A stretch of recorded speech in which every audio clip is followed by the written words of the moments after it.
Matur nuwun Bu Niswah. Bismillahirrahmanirrahim. Assalamualaikum warahmatullahi wabarakatuh.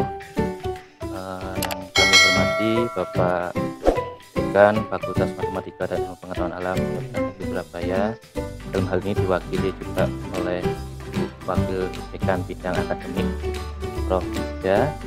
Kemudian yang kami hormati juga Ketua Jurusan Fisika FMIPA UNESA, yang dalam hal ini juga diwakili oleh Bapak Sekretaris Jurusan Bapak Nadi Putra-Putri. Kemudian juga Ketua Editor CPFA dalam hal ini Prof. Budi Widasmiko yang kami hormati. Kebetulan beliau juga Rektor dari Universitas Dinamika, dan Bapak Ibu, kawan-kawan, teman-teman seperjuangan ya, seperjuangan satu penulis nih, karena kita juga sama-sama penulis di sini yang berbahagia. Ya, izinkan di sini saya berbagi pengalaman saja nih Bapak Ibu, bukan dalam hal tanda kutip tadi belajar atau bagaimana, kita berdiskusi bersama saja. Mungkin ya belajar bersama terkait dengan sistematika, terutamanya kita bicara sistematika ya. Saya tidak bicara ke arah konten yang lebih mendalam. Nanti mungkin akan kita buat seri yang lain terkait dengan konten, misalkan fisika material itu sendiri dan yang lain-lain. Tapi yang kita bahas di sini adalah sistematika penulisan artikel yang mungkin seringkali kami temukan di jurnal yang sudah kami kelola ini. Beberapa itu ya mohon maaf masih belum sesuai dengan yang diinginkan oleh editor, dalam hal ini CPFA ya khususnya. Nah, tapi sebenarnya materi ini itu juga bersifat umum Bapak Ibu, jadi tidak harus kita bicara editor atau artikel di CPFA saja, tapi juga ketika kita ingin mengirim naskah ke jurnal-jurnal yang lain, baik itu jurnal fisika ataupun jurnal yang lain, itu sebenarnya kurang lebih sistematikanya sama. Makanya saya juga sering juga berbagi ya, sharing terkait dengan hal ini. Oke, ini sedikit CV dari saya dosen di jurusan Fisika FMIPA UNESA. Ini saya mungkin mohon maaf dulu nih Bapak Ibu kalau misalkan ada background suara anak kecil atau yang lain, kan saya juga di kos dan banyak anak kecil, itu jadi saya mohon maaf kalau misalkan ada background yang ya seperti itu nih Bapak Ibu. Oke, kemudian di sini kebetulan saya juga anggota dari RCI, anggota juga dari Himpunan Editor Berskala Ilmiah Indonesia, bahkan saya juga anggota dari Himpunan Editor tingkat ASEAN ya Bapak Ibu, atau KASE di sini. Oke. Kemudian di jurusan saya diberikan tugas beberapa editor jurnal, utamanya memang yang lebih concern di sini adalah editor di jurnal penelitian fisika dan aplikasinya. Oke, ini email saya, ini nomor HP saya, kemudian CV saya. Jika Bapak Ibu ingin berdiskusi, saya sifatnya terbuka ya Bapak Ibu, silahkan bisa melalui WA ataupun melalui email.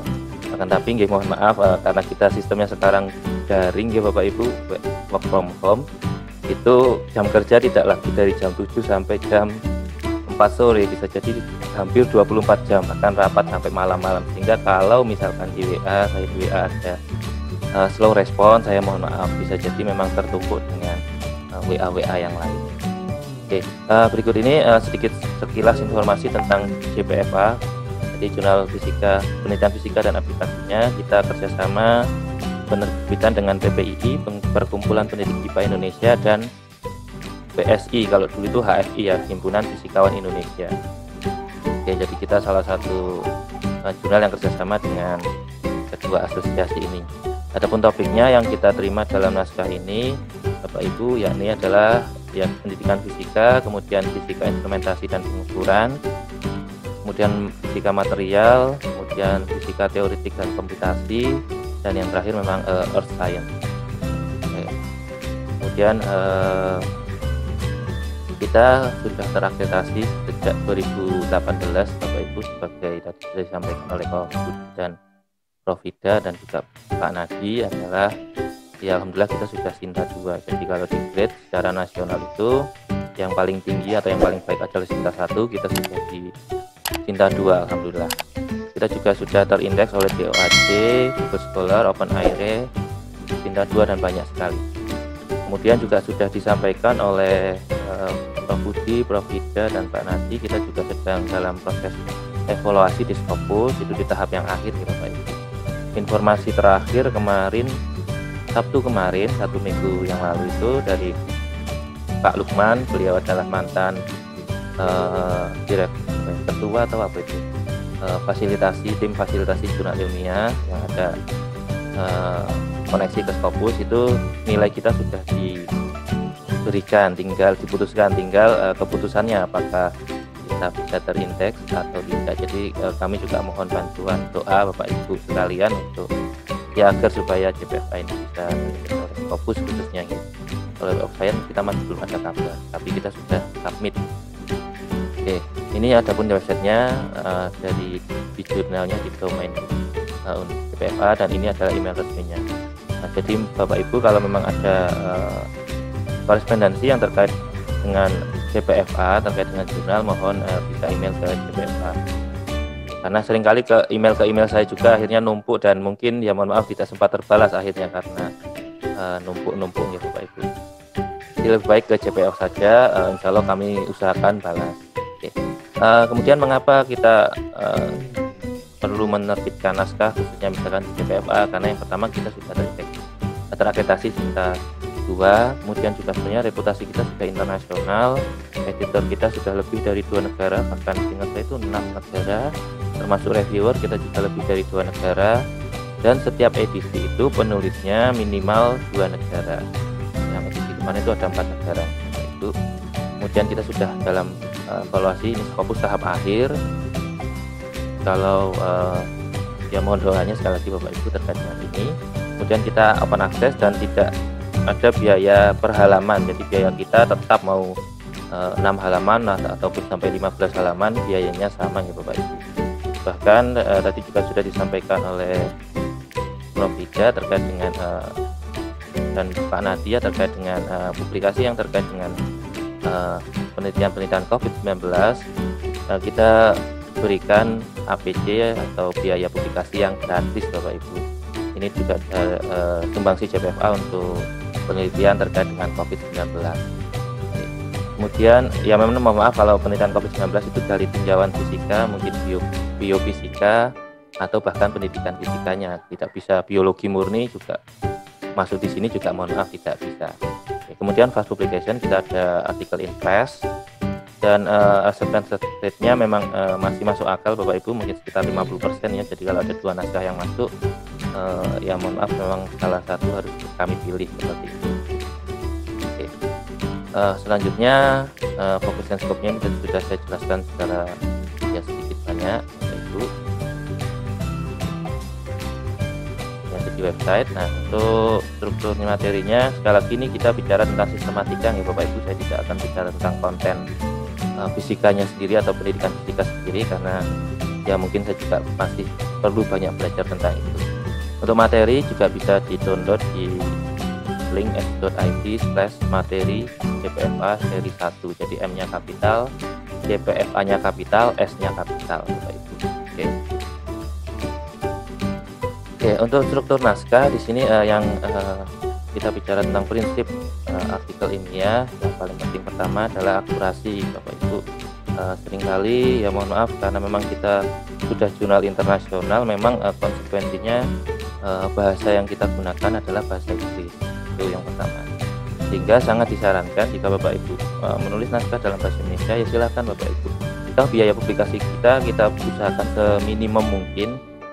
Bahkan kita sering disampaikan juga ditegur kok biayanya terlalu murah. Kalau saya memungkinkan gratis ya gratis saja, tapi kan kita juga butuh biaya untuk proses dan lain-lain. Jadi ya sebelum itu ya tulis saja Bapak Ibu di naskah dalam bahasa Indonesia yang baik, kemudian Bapak Ibu bisa mencari translator atau proofreader yang terpercaya, itu kan juga. Jadi biaya yang mahal itu bisa diinvestasikan ke sana daripada mungkin mencari jurnal-jurnal yang mohon maaf biasanya bisa jadi biaya publikasinya lebih mahal. Kemudian yang kedua rujukan. Nah, rujukannya ini memang seringkali kita sebelum ketika menelaah awal itu, setelah kita melihat judul dan abstrak langsung kita melihat ke daftar pustaka. Jadi rujukannya tepat, harapannya kan jurnal ilmiah yang kita ingin menjadi leading sector di fisika dan bidang fisika, maka daftar pusakanya ya memang rujukannya dari artikel-artikel ilmiah yang mutakhir, dalam artian ya mungkin 5 sampai 10 tahun terakhir. Kemudian tepat data di sini. Nah, itu tepat data, metodologi dan lain-lain ini memang lebih spesifik di reviewer. Kemudian bahasa ringkas, jadi seringkali kita temukan memang bahasanya itu terlalu, mohon maaf, muluk-muluk atau apa istilahnya bulat gitu. Nah, kita harapannya sangat ringkas. Data juga sama, kita sering menemukan data itu sudah ditulis dalam tabel.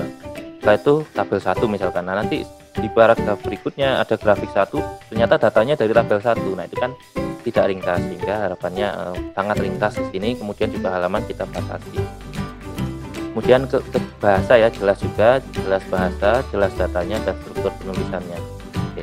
Jadi harapan kami di workshop ini, nah, kita sharing dan diskusi ya Bapak Ibu, jangan sampai struktur yang diharapkan oleh kami itu bisa jadi artikel Bapak Ibu sangat baik, mungkin temanya, topiknya atau yang lain, tapi jangan sampai karena mungkin tidak samaan persepsi antara penulisan yang kita inginkan di CPFK dengan Bapak Ibu buat, akhirnya naskah bisa ditolak.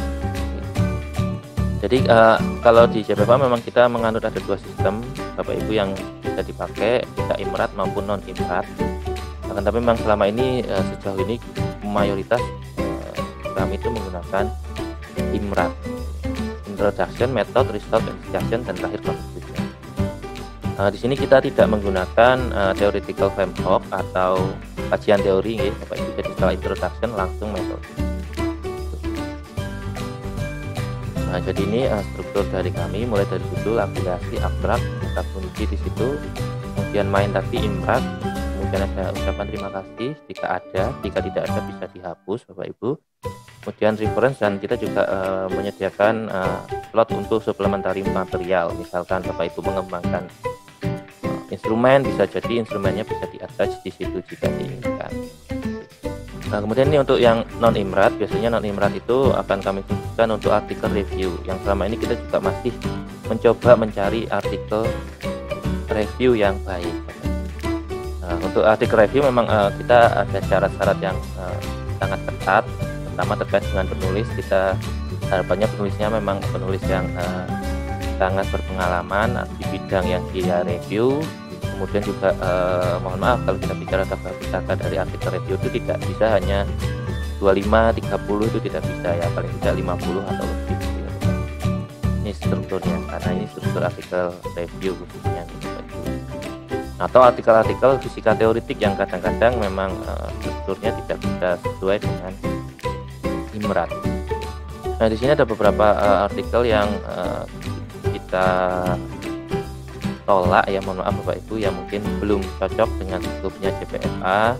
Yang pertama yang mohon maaf yang tidak ada aspek saintifiknya, itu pasti kita tolak. Tapi selama sepengetahuan kami itu hampir semua artikel tidak ada masalah dengan yang bagian pertama ini. Kemudian yang kedua di sini novelty atau kebaruannya, dan di sini karena kita sudah targetnya ingin ke Scopus, memang kita mencari yang sudah mulai ada kebaruan di sini. Kemudian laporan penelitian yang sudah usang atau basi ya paling tidak 2 tahun terakhir lah Bapak Ibu, dengan penelitiannya tidak lebih dari itu. Kemudian yang sering ditemukan juga terkait dengan duplikasi ya Bapak Ibu, ini karena mungkin penulis Indonesia yang ingin submit sekarang dan terbit besok, kemudian submit di beberapa jurnal secara bersamaan. Kemudian kalau sudah diterima di jurnal A, maka yang di jurnal B minta di reject saja. Nah, itu tolong etikanya yang seperti itu mohon dihindari ya Bapak Ibu, dan kasihan untuk pengelola jurnal yang sudah kadung memproses naskah, sudah kadung membaca naskah Bapak Ibu, ternyata tidak jadi dipublikasi di situ. Kemudian simpulan juga yang paling penting di sini, artikel yang simpulannya ada masalah dalam kesimpulan. Nah, jenis-jenis naskah yang kita pakai di CPFA itu, yang pertama memang hasil riset nih Bapak Ibu, baik hasil riset kajian-kajian eksperimental di fisika, kemudian kajian-kajian observasi mungkin di pendidikan fisika, dan juga kajian-kajian teori tentu di fisika. Untuk short communication ini juga bisa kita adakan, tapi memang originalnya harus benar-benar terbarukan. Dan yang berikutnya di sini adalah review paper yang sudah saya sampaikan tadi. Oke, untuk strukturnya yang pertama judul. Nah, ini judul diusahakan judul itu yang sangat menarik nih Bapak Ibu.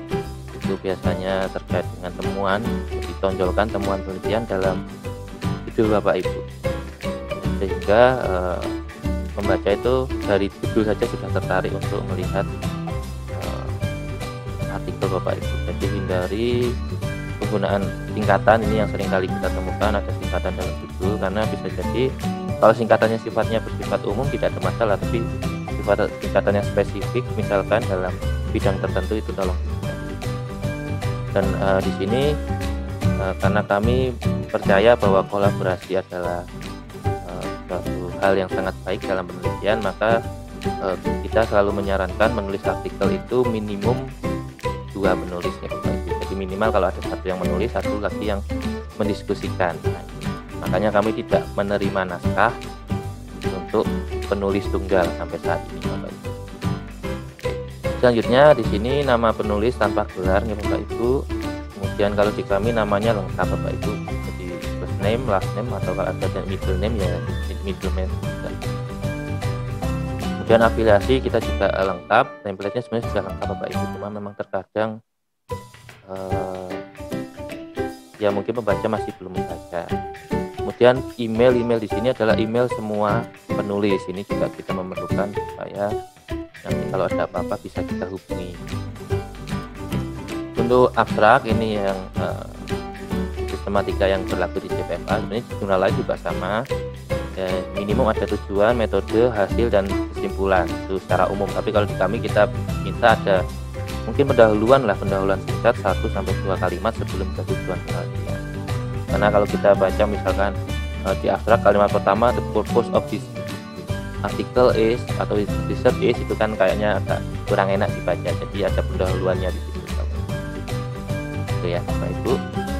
Kemudian di sini hasil penelitian itu diberikan yang penting saja, yang temuan yang paling utama saja. Jadi main finding saja yang disampaikan di sini supaya tidak terlalu panjang juga abstrak yang dituliskan.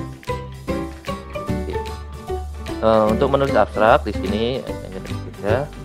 Kemudian di sini untuk di kami ya Bapak Ibu, nanti beberapa juga saya juga ada yang menemukan abstrak ada gambarnya dan lain-lain, tapi itu selingkung jurnal lain. Kalau Bapak Ibu ingin masuk ke jurnal lain, ingin masukkan artikel ke jurnal, sekali lagi perhatikan dulu daya selingkungnya dari jurnal itu.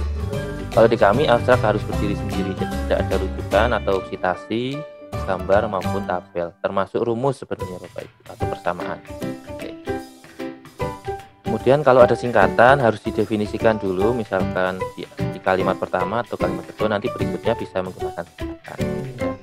Kemudian di sini harus singkat, jelas, dan padat nih Bapak Ibu. Untuk katanya maksimum di sini kita ada 300 kata karena kita mewadai untuk abstrak yang pendidikan. Rata-rata abstrak pendidikan kan itu panjang-panjang. Kalau abstrak murni itu sih rata-rata sekitar 200 kata, itu sudah sangat banyak. Ini contoh dari abstrak. Jadi yang pertama mungkin di sini harus ada pendahuluan ya Bapak Ibu, misalkan ini dengan sensitivity dari sebuah fiber optik di sini ya misalkan. Oke, kemudian di sini tujuannya apa, dan metodenya apa, singkat saja, tidak terlalu detail karena akan dibahas detail di dalam artikel tentunya. Kemudian resultnya apa, dan yang terakhir conclusionnya apa. Jadi sesederhana itu. Kemudian kalau kata kunci, silakan Bapak Ibu mencari kata kunci yang paling spesifik, yang paling unik untuk menggambarkan isi dari naskah Bapak Ibu. Ya itu saja sebenarnya, kita tidak terlalu spesifik terkait dengan kata kunci. Untuk pendahuluan ini yang sering kali kita temukan, pendahuluan itu harus ada minimal 3 komponen ya Bapak Ibu. Yang pertama adalah state of the art, yang kedua gap analysis, dan ketiga tujuan penelitian.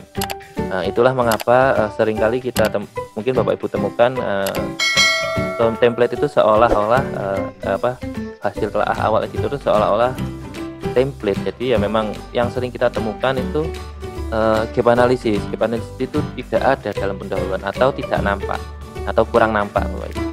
Ini yang sering kali kita temukan.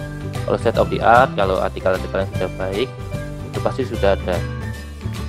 Jadi yang sering kali kita temukan hilang itu adalah gap analisis. Dan kesalahan itu adalah kesalahan-kesalahan yang sering muncul sehingga kita akhirnya membuat lembar telaah awal itu ada ya jenis template untuk memberikan saran untuk telaah awal gitu. Nah, ini state of the art isinya adalah penelitian-penelitian sebelumnya Bapak Ibu. Jadi penelitian tentang misalkan tempe, kita bahas tentang tempe. Jadi Bapak Ibu harus mencari penelitian-penelitian tentang tempe. Sebelumnya sudah memiliki tempe, misalkan bahannya dari kedelai, kemudian dari apa, lamanya bagaimana, dan seterusnya dan seterusnya. Nah, kalau sudah ditemukan penelitian-penelitian yang sudah ada, kemudian kita cari gap analisisnya. Apa sih uniknya paper atau artikel atau penelitian Bapak Ibu dibanding naskah-naskah sebelumnya. Nah, itu.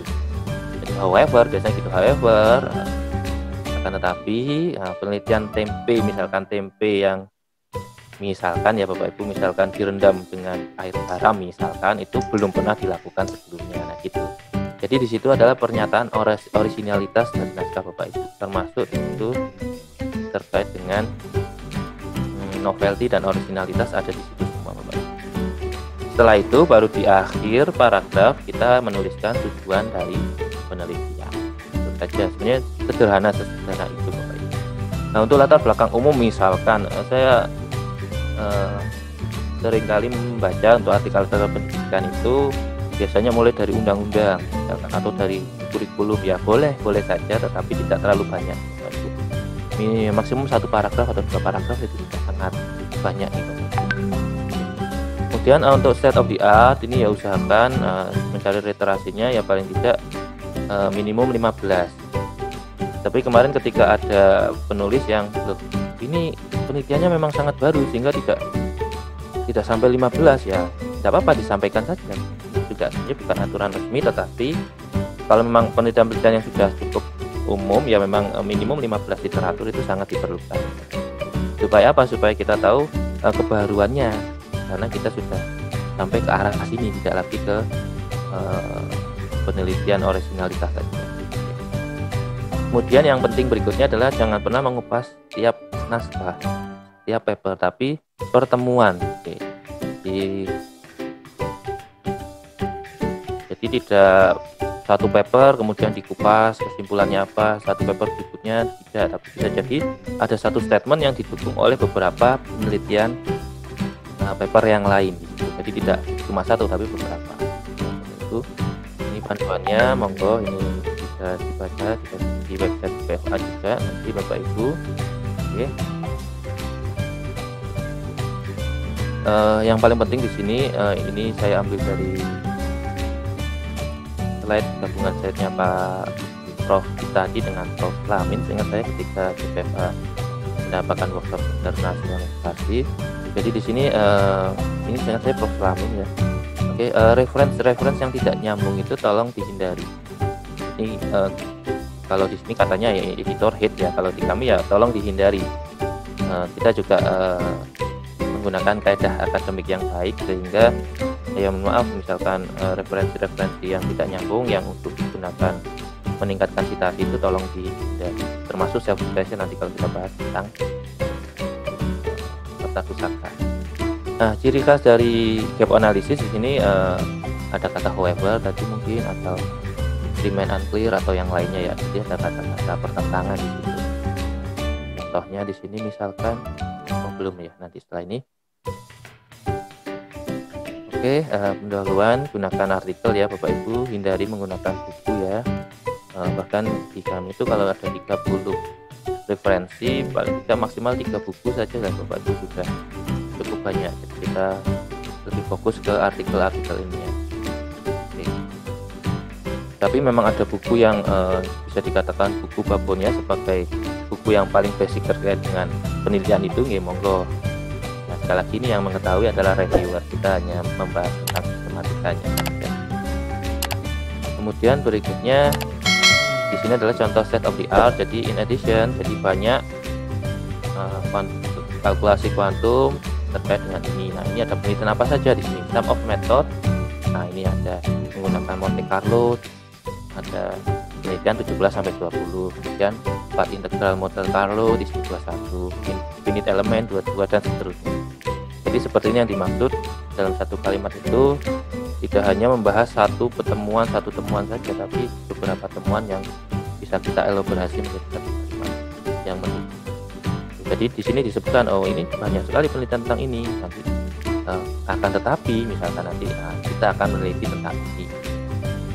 Nah, ini misalkan however, nah in this article, nah ini belum menghitung tentang ini, misalkan helium atom, energi atom helium. Nah gitu, dia hanya menggunakan 7 basis. Nah on the other hand, nah di sini kita menggunakan apa. Jadi kelihatan apa bedanya penelitian yang sudah ada dengan penelitian Bapak Ibu nanti.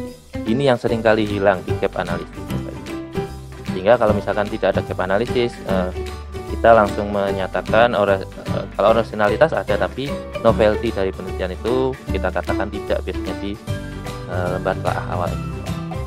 Nah di sini contoh, mungkin contoh lain dari gap analisis. Jadi intinya di sini sudah ada penelitian sebelumnya, akan tetapi nah di sini ada however-nya. Nah di sini masih belum banyak yang mengkaji tentang ini.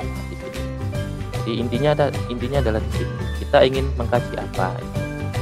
Baru mungkin di akhir paragraf atau di akhir kalimat kita bisa menuliskan ya tujuan dari penelitian ini adalah apa. Oke. Ini contohnya ya, tinggal menyebutkan saja ya tujuannya tentang apa gitu. Berikutnya metode penelitian, ini sifatnya umum ya Bapak Ibu, mulai dari partisipan, desain, measure, prosedur, dan analisis. Jadi mulai dari partisipan, kalau di pendidikan atau objek penelitiannya apa yang akan dibahas. Kemudian desainnya, desain dari penelitiannya itu seperti apa, metodenya seperti apa. Misalkan kalau di pendidikan apakah menggunakan kualitatif atau mixed method atau bagaimana, itu dijelaskan.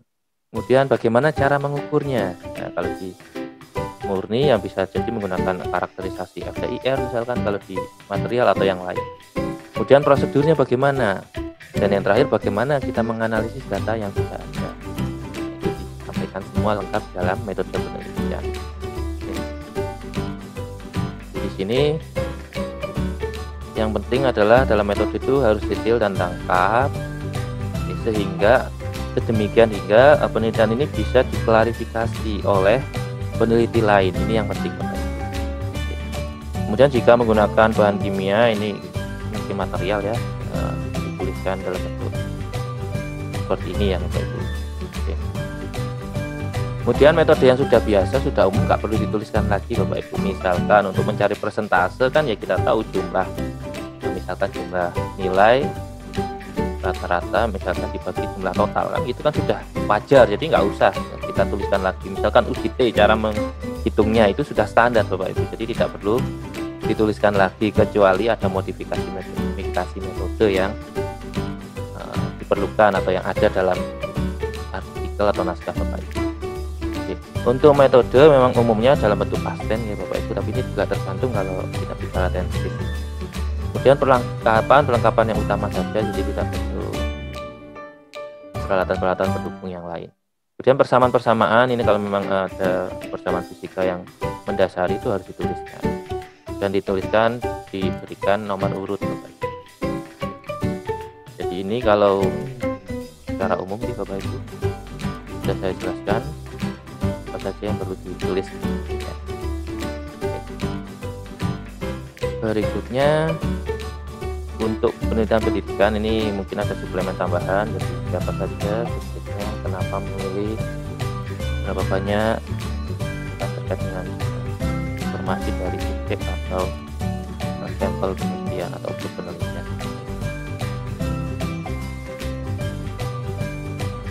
Bab berikutnya hasil pembahasan, saya agak cepat saja, nanti kita akan diskusi di tanya jawab dan mungkin ada beberapa contoh artikel yang saya sampaikan di sini. Jadi ada hasil dan pembahasan, tapi di samping hasil dan pembahasan, di dalam pembahasan nanti kita juga meminta ada limitasi atau keterbatasan penelitian dengan implikasi atau aplikasi praktis jika ada ya Bapak Ibu terkait dengan penelitian Bapak Ibu. Di sini hasil, yang pertama hasil itu harusnya meringkas temuan ya Bapak Ibu, tidak menyajikan data-data hasil semuanya, itu tidak. Jadi Bapak Ibu tidak perlu menampilkan semua data yang ada dalam penelitian, tapi kita menyampaikan atau menyajikan temuan yang penting saja Bapak Ibu. Jadi data-data di sini data yang sudah terolah saja, tidak perlu misalkan tabel nanti diolah jadi grafik, itu nggak boleh ya. Tapi misalkan lebih mudah dibaca dengan tabel ya sampaikan dalam tabel, kalau grafik ya grafik dan seterusnya. Oke. Kemudian jangan dibahas di hasil ini, kalau di PPFA antara hasil pembahasan itu digabung jadi lebih enak Baik.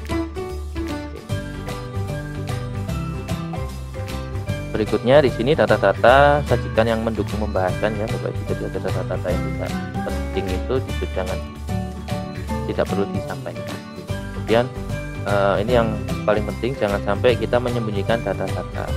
Bisa jadi kalau dari data-data yang menyimpang itu justru ada novelty di situ. Kalau saya biasanya menyampaikan ke anak-anak itu kuliah itu ya, ketika kita bicara radiasi benda hitam itu kan ketika ralising itu datanya menyimpang, harusnya kurvanya dalam bentuk kuadrat tapi ternyata dia hasil pengukuran tidak sama, justru itu adalah novelty-nya, muncul teori kuantum di situ. Jadi bisa jadi data-data yang nyeleneh, yang bisa dikatakan tidak sesuai mungkin dengan teori-teori sebelumnya, bisa jadi itu adalah novelty, kebaruan dari penelitian. Jadi jangan khawatir terkait dengan data yang bertentangan dengan teori-teori sebelumnya. Oke. Kemudian untuk merujuk tabel, gambar, persamaan ataupun grafik itu tolong tidak menggunakan kata-kata di bawah ini, di atas, di samping atau yang lainnya. Tulis saja gambar 1, gambar 2 gitu. Kemudian jangan lupa ketika kita sudah memberikan tabel, data dan lain-lain itu harus dirujuk Bapak Ibu. Jadi harus dibahas dalam naskah, dalam teks. Jadi tabel 1, jangan sampai tabel 1 itu didiamkan saja, tapi harus dibahas apa data penting, apa pembahasan apa yang perlu dibahas dalam tabel 1. Untuk tabel judulnya ada di atas, kalau gambar ada di bawah gitu. Sederhana saja. Kalau kesalahan-kesalahan seperti itu biasanya kita masih memaklumi, dalam artian bisa jadi nanti kita akan edit sendiri oleh editor. Kemudian yang penting di sini hasil-hasilnya, yang penting adalah hasil kunci ya Bapak Ibu. Tapi juga yang penting tidak menghasilkan data mentah, karena data-datanya sudah harus diolah terlebih dahulu.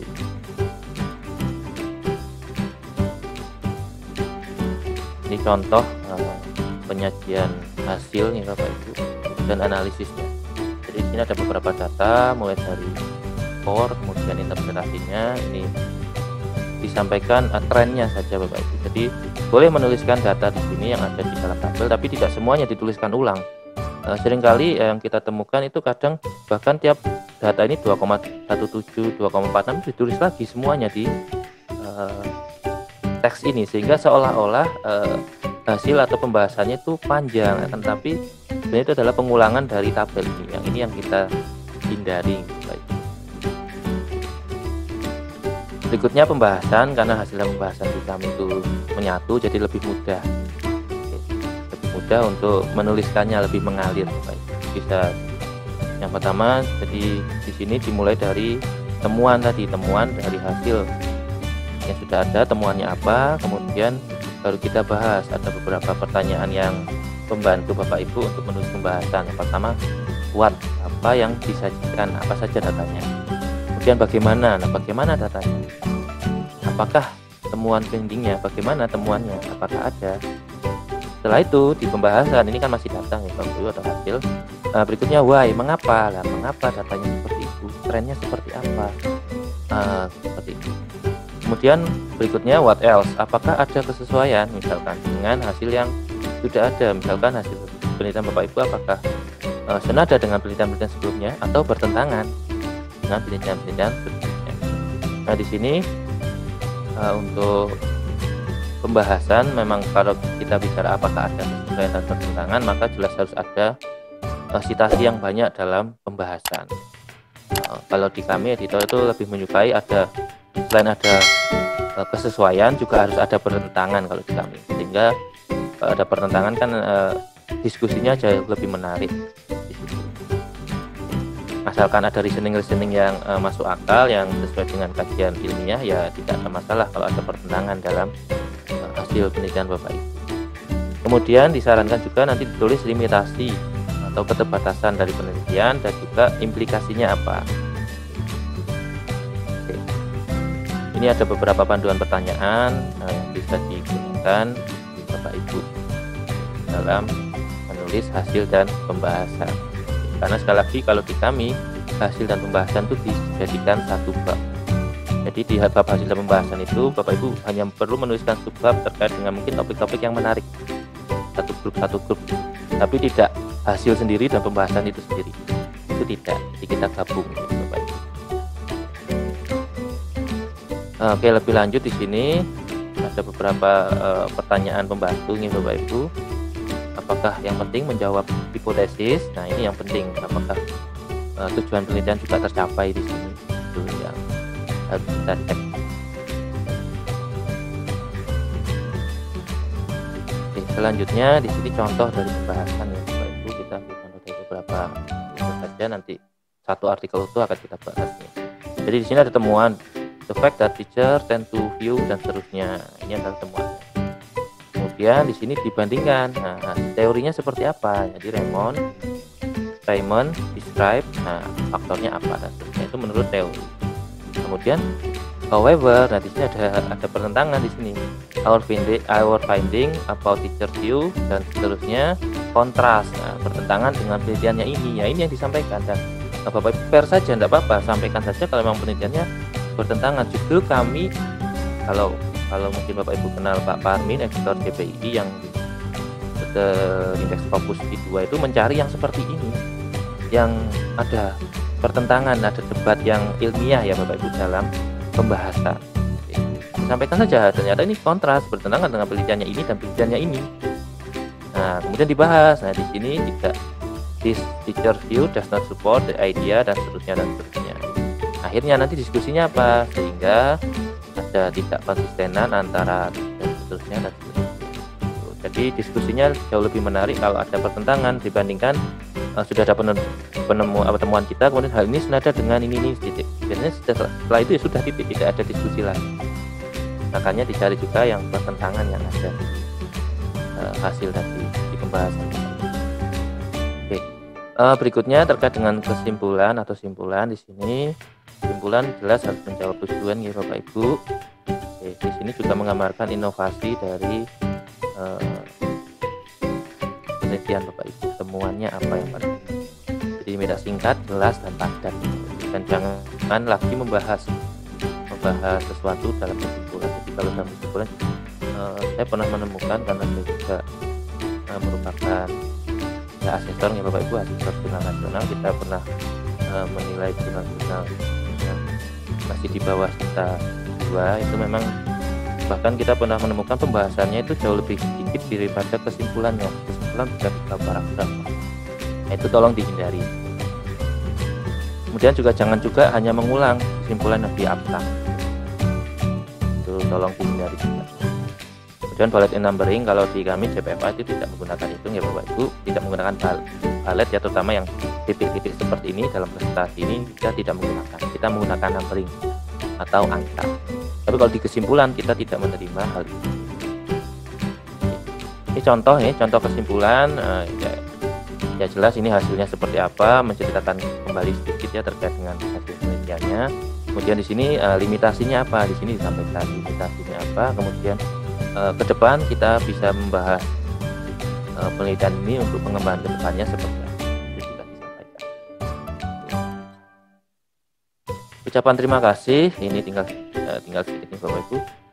Ucapan terima kasih itu untuk pemberi dana, misalkan dari hibah UPT, misalkan dari Kemenristek BRIN, nah itu disampaikan hibah PUPT penelitian unggulan perguruan tinggi Kemenristek BRIN misalkan. Nah di sini juga tolong dicantumkan nomor kontrak penelitiannya Bapak Ibu, supaya ya dari hibah itu ya memang outputnya memang menggunakan artikel ini. Kemudian bisa jadi juga laboratorium yang membantu pengambilan data atau pengambil dan mengolah data. Tapi ya mohon misalkan terhadap istri, terhadap pembimbing, tolong dihindari gitu. Apalagi memberikan ucapan terima kasih kepada penulis yang ada dalam tim penulis, itu kan lucu. Jadi penulis masa mengucapkan terima kasih kepada dirinya sendiri, jadi tolong dihindari. Kemudian daftar pusaka di sini yang penting, yang pertama acuannya yang kita minta adalah primer ya Bapak Ibu, dari jurnal ilmiah nasional minimal terakreditasi Sinta 3 dan jurnal internasional yang terindeks Scopus, itu yang kita minta. Itu kemudian buku itu maksimum ya 3 lah Bapak Ibu, sudah sangat banyak dari 30 ya. Jadi jumlah daftar pusaka minimum di kami adalah 30 dan usahakan 5 sampai 10 tahun ya, terutama 5 tahun terakhir ya untuk bidang. Kemudian self citation tolong jangan terlalu banyak ya, sewajarnya saja Bapak Ibu. Kalau memang penelitiannya merupakan penelitian lanjutan, cerita lanjutan dari penelitian sebelumnya ya boleh, tapi juga wajar, sewajarnya saja. Kemudian referensi yang tidak perlu juga jangan terlalu banyak juga, ini juga plus minus nih Bapak Ibu. Oke. Kemudian penulisan citasi ini sebenarnya ada di website, nanti Bapak Ibu bisa melihatnya. Ini kita memang menuliskan secara lengkap nih Bapak Ibu. Untuk Mendeley Bapak Ibu bisa download ini CSL nya di Mendeley, ini langsung bisa di-apply di Mendeley, sudah kita buatkan. Memang khusus Mendeley, kita masih ingin mencoba membuat untuk Zotero dan sekawannya EndNote.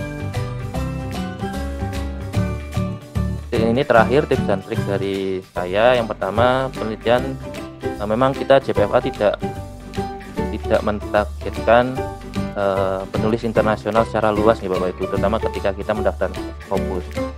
Kita menargetkan keunikan dari JPFA adalah penelitiannya lokal sistem, jadi konteks lokal.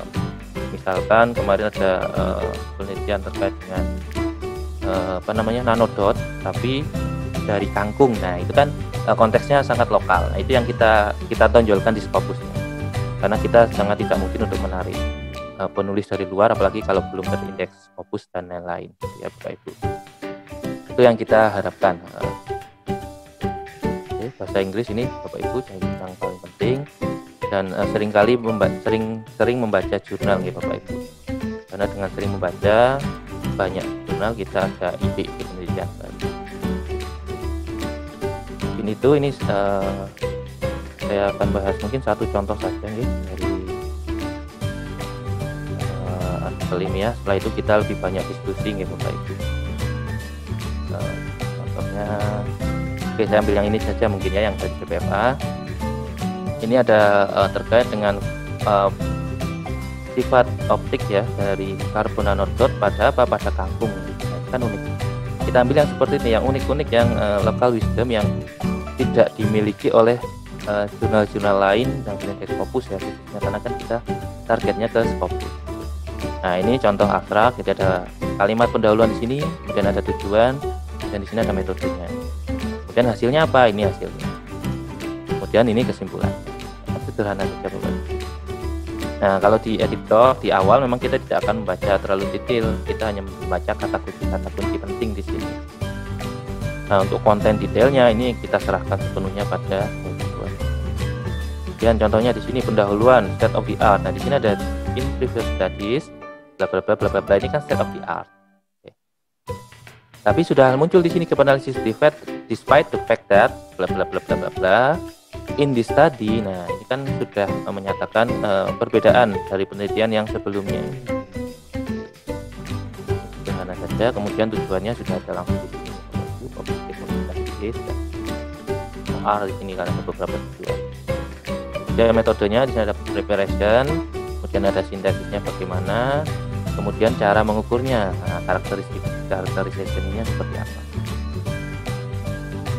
Berikutnya hasil dan pembahasan. Di sini ada hasilnya seperti ini, kemudian juga dibandingkan. Nah hal ini senada dengan misalkan studinya siapa, ini kan ada 15 ya. Dan lebih jauh ini menunjukkan seperti ini menurut 21 dan seterusnya. Jadi harus ada pembahasan, harus ada komparasi dengan penelitian-penelitian yang sebelumnya. Berikutnya conclusion di sini ya. Ini isinya kesimpulannya apa, kemudian nah ini further studies can be conducted by dan seterusnya. Jadi ada saran untuk penelitian-penelitian yang akan datang. Ini terakhir mungkin ya, ini dari jurnal Q1, mungkin salah satu jurnal rujukan atau panutan ya dari BPFA juga. Nah, ini yang pendidikan ya Bapak Ibu supaya adil. Ya sama, di sini ada pendahuluan, kemudian di sini ada tujuan walaupun tidak tereksplisit secara langsung ya Bapak Ibu di sini. Nah, ini metodenya sudah jelas. Berikutnya, nah, ini we found significantly higher dan seterusnya, ini kan temuan. Dan terakhir, nah ini adalah kesimpulannya. Di study present dan seterusnya. Sama sistemnya Bapak Ibu, jadi ada pendahuluan. Nah, di sini ada numerous experimental concept bla bla bla. Nah, ini sudah ada. Nah, ini kan penelitian yang relevan Bapak Ibu. Dan ini jurnal Q1 nih Bapak Ibu. Di standar kita sama seperti mereka. Dan seharusnya jurnal-jurnal lain ya standarnya sepertinya jika tidak akan berbeda. Nah, kemudian meskipun recent study sudah menentukan ini, further study is needed, jadi penelitian lanjutan diperlukan. Nah, ini kan sudah mulai bahas tentang gap analysis Bapak Ibu, moreover dan seterusnya. Jadi despite of dan seterusnya, kita akan membahas tentang apa. Nah, ini kan terkait dengan gap analysis. Yang diminta itu seperti itu Bapak Ibu. Jadi sederhana saja. Jadi tidak perlu kalau pendidikan bahas tentang undang-undang, definisi keterampilan proses, definisi hasil belajar, itu tidak perlu lagi. Kalau di sini ini perlu ada theoretical background, ini bias thinking jurnal masing-masing ya Bapak Ibu. Kalau di JPFA tidak perlu. Oke. Selanjutnya metode ya sama seperti yang saya sampaikan tadi, ini penelitian ya, pertanyaan penelitian. Nah, di sini metode ya, mulai dari desain, bisa sampel kan sama ya Bapak Ibu, cara instrumen pengukurannya, kemudian cara menganalisisnya kan sama. Nah, seperti itu. Kemudian pembahasan juga sama seperti yang disampaikan. Misalkan di sini ada tabel 7 ya, tabel 7 harus dirujuk di sini. Ada tabel 7. Kemudian kalau ada pembahasan misalkan hasil ANCOVA ya kalau bahasa Inggrisnya analisis covarian. Ya kalau memang hasilnya cuma tabel seperti ini ya tidak perlu ditabelkan Bapak Ibu. Bisa jadi ya yang sederhana saja, tidak perlu ditabelkan semuanya. Oke. Nah, misalkan tabel 7 ini, tabel 7 tadi ini kan banyak, tapi dia tidak membahas satu persatu di sini di tabel 7-nya. Dia hanya membahas hal yang penting. Kemudian kalau kita bicara terakhir nih, pembahasan dan nah di sini pembahasan. Nah, di sini kan dikira. Nah, ini bertentangan dengan studinya siapa. Nah, itu faktor lain yang terkait dengan ini adalah dan seterusnya. Jadi harus ada pertentangan di sini untuk pembandingnya. Inovasinya apa? This is not true for interest. Jadi ada beberapa yang tidak sesuai dengan hasil penelitian yang dulu.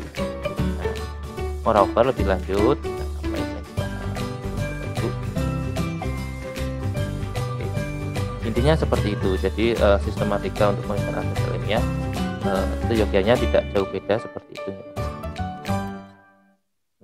Funding juga sudah reference nih Bapak Ibu. Mungkin itu untuk penyampaian materi dari saya. Nanti kita lebih banyak diskusi saja, bisa terkait dengan artikel ilmiah atau mungkin ada yang bertanya statusnya kok lama Pak, nggak diproses-proses atau bagaimana. Itu nanti bisa kita diskusikan bersama-sama. Terima kasih, saya kembalikan ke Bu Moderator.